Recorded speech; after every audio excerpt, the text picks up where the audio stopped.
राम राम जी। आत्म मंथन में आपका स्वागत है। अब हम मूलांक 3 वालों के बारे में बात कर लेते हैं। आपके लिए जो भी स्प्रेड आता है अच्छा आता है तो आगे बढ़ जाओ, ईश्वर का शुक्रिया अदा करो। और अगर नेगेटिव है तो मैं हूँ ना, आपको मोटिवेट कर रही हूँ, आपको समझा रही हूँ, आपको उपाय बता रही हूँ। आपने करना क्या है, मित्र शत्रुओं को हैंडल कैसे करना है, आपने करना क्या है, आपने सिर्फ मुझे फॉलो कर लेना है। ठीक है, जो मैं आपको समझाती हूँ वैसे कर लो तो ये भी वक्त जो है गुजर जाएगा। चलो अब संडे की प्रेडिक्शन कर लेते हैं। मूलांक 3 वालों के लिए संडे का दिन अच्छा रहने वाला है। किसी न किसी लेडी के थ्रू लाभ मिल रहा है, लेकिन आपको क्या करना है, जिस तरह से भी जो भी इस समय में कॉम्प्रोमाइज़ करना है वो आप कॉम्प्रोमाइज़ कर लेना, क्योंकि आपको उससे एंटी चलना या अपने व्यूज़ रखने का इस समय में कोई कारण नहीं है। मतलब वो फीजेबल ही नहीं होगा आपके लिए। तो आपको कुछ भी इस तरह का नहीं करना कि जिसके कारण आप अपनी बातें आगे रखो। नहीं जी मैं ये चाहता हूँ, आप कुछ नहीं चाहते हो, जो कोई दूसरा कर रहा है आपके लिए आपको वही करना है। ठीक है, उसके बाद मंडे की बात कर लेते हैं। मंडे वाले दिन मुझे एक चीज़ लगती है कि यहाँ पर आकर आपके लिए पास्ट से कोई ना कोई जो है छोटी उम्र का आपके लिए आएगा, जो आपसे एज में छोटा होगा, और वो आपके लिए कुछ ना कुछ आपके लिए खुशी लेकर आ रहा है, आपके लिए फ़ायदा लेकर आ रहा है। यानी कि आपको कहीं ना कहीं कुछ एप्रिसिएशन मिलने वाली है। ठीक, आपने करना क्या है, आपने हनुमान जी को जो है केसर का तिलक लगाना है। ठीक, और उसके बाद अपने आप को लगा लेना। उसके बाद बात करते हैं ट्यूसडे की। ट्यूसडे वाले दिन मुझे ऐसा लगता है कि आपके लिए कहीं ना कहीं कुछ ना कुछ जाने का, यात्रा करने का, लेकिन अंदर से आपका मन बड़ा खिन्न है, क्योंकि आपको कुछ समझ में नहीं आ रही मैं ये करूं या वो करूं। दो जगह के अंदर आप फंस चुके हैं। तो आपने करना क्या है, आपने सबसे पहले बर्फ़ी जो है वो ला करके हनुमान जी को भोग लगवा देनी है, या खीर या दूध से बनी हुई कोई चीज़ या बर्फ़ी जो आपसे बन पड़े वो आपने भोग लगवानी है हनुमान जी को। हनुमान चालीसा का पाठ कर लेना। ठीक है, और उसके बाद ही आपको यात्रा करनी है, ताकि आपके लिए जो है चीज़ें एकदम जहाँ होनी चाहिए वहीं रहें, और आपका भी जो है दिल बिल्कुल ठीक रहे।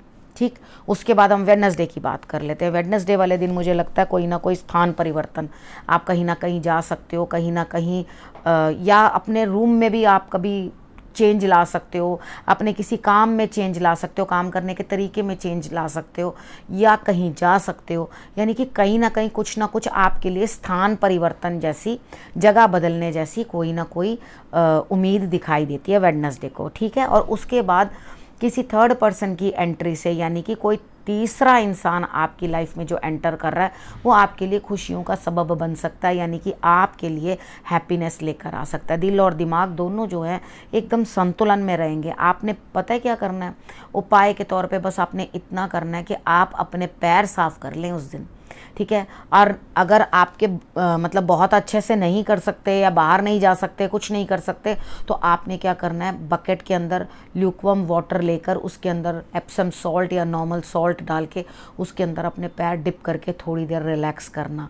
ठीक है, उस समय में आपका दिल और दिमाग सिर्फ कुछ सोच रहा होना चाहिए, ना खा रहे होने चाहिए, ना पी रहे होने चाहिए, ना किसी के साथ बतिया रहे होने चाहिए। ठीक है, यहाँ पर आपने क्या करना है, सोच समझ के जो है अपना काम करना है। उसके बाद बात करते हैं थर्सडे की। थर्सडे वाले दिन मुझे ऐसा लगता है आप कहीं ना कहीं किसी से कुछ ना कुछ बातचीत करते हुए दिखाई देते हो जाकर, यानी कि डिस्टेंस पे आपको जाना पड़ेगा वहाँ पर, और तब जाकर आपको कुछ ना कुछ बात करनी पड़ेगी। ठीक, लेकिन यहाँ पर मुझे उतना कोई लाभ दिखाई नहीं दे रहा आपके जाने से। ठीक है, आपने करना क्या है, 5 दूर्बा जो है आप गणेश जी को चढ़ा करके चले जाना, फिर निकलना। ठीक, उसके बाद फ्राइडे की बात कर लेते हैं। फ्राइडे वाले दिन मुझे ऐसा लगता है कि आप कहीं ना कहीं उदास हैं, बेचैन हैं, परेशानी है, कुछ ना कुछ सेवन करने के लिए सौंफ और मिश्री जो है ये आपने भोग भी लगवाना है भगवान को, और उसके बाद उसको खुद भी खाना है। यानी कि पूरा दिन आपके मुंह में वो रहे, तो आप 2-3 बार भी अपना सौंफ और मिश्री खा लो तो उसके हिसाब से आपके लिए ठीक रहेगा। अगर आपको मीठा मना है तो आप सोचो मैं कैसे खाऊं, तो कोई बात नहीं, एक दाना सिर्फ नाम मात्र का उपाय करने के लिए आपने उसको मुंह में डाल लेना है और आपको रिजल्ट्स जो है वो बेटर आ जाएंगे। ठीक है, उसके बाद नेक्स्ट मतलब फ्राइडे वाले दिन ही मुझे ऐसा लगता है कि आप किसी अनजान रास्ते की तरफ चल पड़ोगे, यानी कि आप उस बंदे को जानते भी नहीं हो, उस रास्ते को जानते भी नहीं हो, लेकिन आप वहाँ चल पड़ोगे, आप जाके लाभ लेने की कोशिश करोगे। और मुझे लगता है कहीं ना कहीं ये अनजान रास्ता आपको ज़रूर कुछ ना कुछ लाभ प्रदान करता हुआ दिखाई देता है। अब आपने यहाँ पे करना क्या है, आपने यहाँ पर कोई भी चीज़ जो है दोबारा से शुरुआत करनी है। सपोज़ करो अगर आप पढ़ रहे हो, पढ़ाई कर रहे हो और चैप्टर आपको सही से क्लियर नहीं हुआ और आपको बेचैनी हो रही है कि एग्ज़ाम्स पास आ रहे हैं, तो मुझे तो बिल्कुल ये चैप्टर क्लियर नहीं हुआ, तो मैं इस चैप्टर को कैसे क्लियर करूँ, किस तरह से जो है मैं इस चीज़ों को समझूँ। तो यहाँ आपके लिए मुझे ये दिखाई देता है कि आप कहीं ना कहीं पर जो है उस चीज़ को दोबारा करने की कोशिश करोगे। कार्य जो भी हुआ मैंने आपको एग्जाम्पल देके समझा दिया, तो उसमें आपको रिजल्ट्स अच्छे मिलेंगे। लेकिन आपने करना क्या है, शंकर भगवान को आपने सफ़ेद रंग का पुष्प चढ़ा देना है और आपने किसी भी डॉग को, खरगोश को, जिसको भी चार पाए को आप जो है कुछ खाने को दे सकते हैं। गाय भी हो सकती है और वो घोड़ा भी हो सकता है, उसे आप खाने के लिए दे सकते हैं। उसके बाद हम बात करते हैं सैटरडे की। सैटरडे वाले दिन मुझे ऐसा लगता है कि आपके लिए कहीं ना कहीं कुछ ना कुछ जो है अपनी संतान के रिलेटेड ही कुछ परेशानियां दिमाग को लगी रहेंगी, यानी कि दिमाग को सोच पड़ी रहेगी। आप अपनी संतान को ही प्लीज़ करने में अपना पूरा दिन निकाल दोगे। ये उसको कभी कुछ चाहिए होगा, कभी उसको कुछ चाहिए होगा, तो आप अपनी संतान के लिए या छोटा घर में जो भी होगा उसकी सेवा में लगे रहोगे। ठीक है, तो यहाँ पर आपको मैं ये हिदायत देती हूँ कि थोड़ा सा अपने बारे में भी सोचो। इतना ज़्यादा किसी के लिए भी कुछ भी करके देख लो, ठीक है ना, कोई आपसे कभी प्रसन्न नहीं होगा। तो यहाँ पर आपने क्या करना है, खुद को ये चीज़ समझाओ कि नहीं, मुझे इस तरह से नहीं करना, मुझे अपने बारे में भी सोचना है, क्योंकि मैं भी कहीं हूँ। कई बार हम लोग ये क्या करते हैं, दूसरे के बारे में सोचते ही पूरा समय निकाल देते हैं, उन्हीं की सेवा में लगे रहते हैं, लेकिन अपने लिए ना कुछ सोच पाते हैं ना बेहतर, अपने दिमाग को एकदम ब्लॉक करके रखते हैं। करो अपनी संतान के लिए, मैं मना नहीं कर रही, छोटों के लिए करो, लेकिन अपने बारे में भी कहीं ना कहीं विचार करके उस चीज़ को भी सोच लेना, क्योंकि कई बार बच्चों की डिमांड्स तो ऐसी भी होती हैं जो हमारे पॉकेट में नहीं समाती।